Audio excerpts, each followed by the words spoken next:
On Tuesday, Brigadier Mustafa Kamal Barki of the Inter-Services Intelligence, Pakistan's main spy agency, was killed in an encounter with militants. The 7 team members of the high-ranking Pakistani intelligence official were also injured in the South Waziristan encounter. Now remember, South Waziristan is a mountainous region that borders Afghanistan and has long been the hotbed of militants. It is here that the Tehreek-e-Taliban Pakistan has got its base.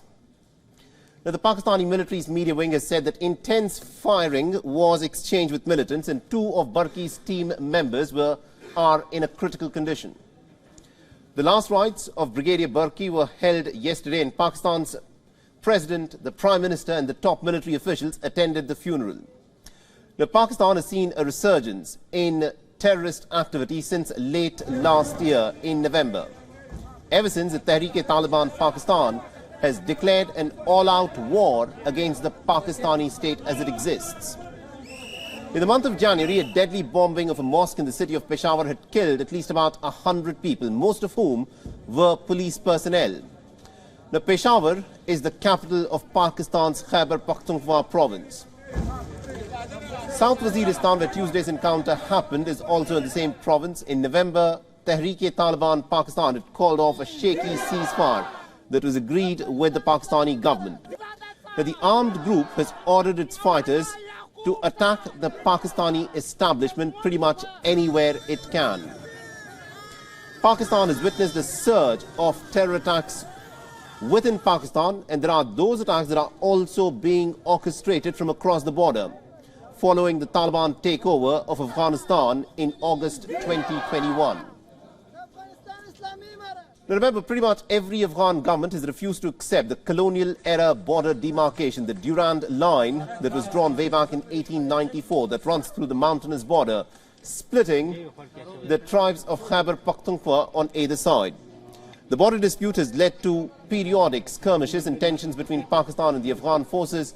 Pakistan has fenced off a major portion of its border to prevent an influx of militants and migrants.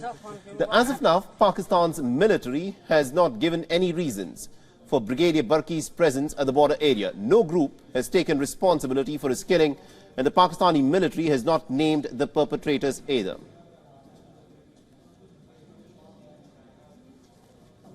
So this is what is transpiring at this moment in Pakistan, where a brigadier has been killed, and this has happened as a shock, because this has happened in an area of Khyber Pakhtunkhwa where Pakistan at this moment is experiencing an insurgency that has been predominantly waged by the Tehreek-e-Taliban Pakistan. This is a terror organization, the Pakistani Taliban, that has on record pledged its allegiance to the Afghan Taliban. Now remember, the stated intention of the Pakistani Taliban is the destruction of the Pakistani state as it exists. Ever since the Pakistani Taliban has been carrying out attacks since 2005 in Pakistan, it is estimated that nearly about 80,000 Pakistani people have become victims of the terror that has been unleashed by the Pakistani Taliban. Now, it is not very clear as to where all of this will, of course, go on, but what is being witnessed at this moment is that ever since the ceasefire was broken by the Pakistani Taliban in November 2022, there has been one attack after another. Predominantly, these attacks have targeted the security establishment and the police personnel, but often civilians have also been killed as collateral in the Pakistani nation. And to give us more insights in terms of what, of course, is happening at this point of time, we're being joined by Mr. Amir Shaheen. He's joining us live on this broadcast.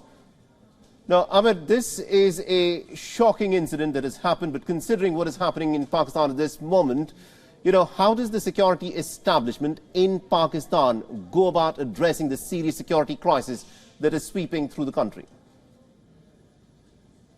So this is not the first, and it's expected that the terrorist attacks are going to continue and the intensity is going to increase.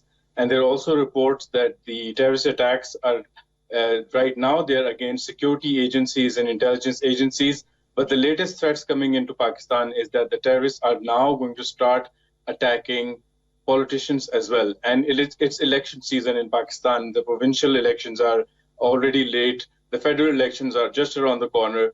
and the Taliban are threatening that they are going to attack politicians that they do not favor.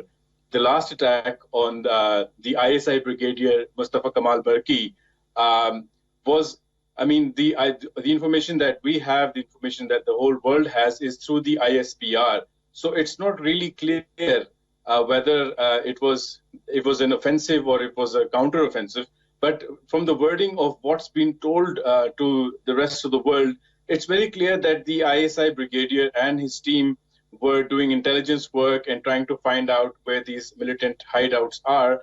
And it's not the ISI that has the muscle to all out attack those terrorist outfits. It's the military muscle that is used. So when an ISI brigadier is martyred in Pakistan, it means that it was the terrorists who were attacking the security forces and not the other way around.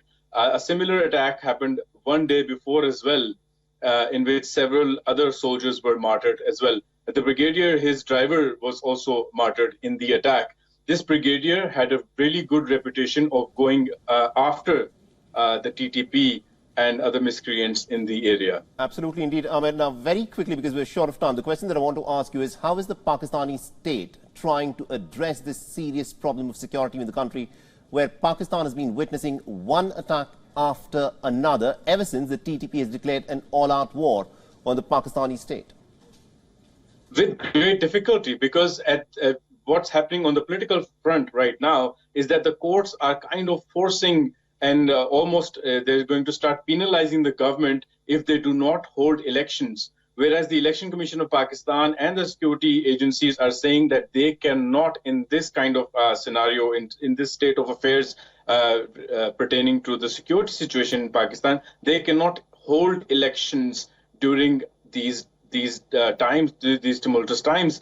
So that is one problem that Pakistan is facing. The economic problem makes it even more difficult to provide funding for an all-out operation against these terrorists. And these terrorists have just begun, because they have been, let's not forget, they had this ceasefire with the terrorists, and the terrorists have regrouped, they have regathered, and they are revitalized to attack. And that was predicted by security analysts. And this is what's starting to happen right now. Absolutely, indeed, Amir. Thank you very much, indeed, Amir Shine, for joining us and getting us all those insights there from Pakistan. WION is now available in your country. Download the app now and get all the news on the move.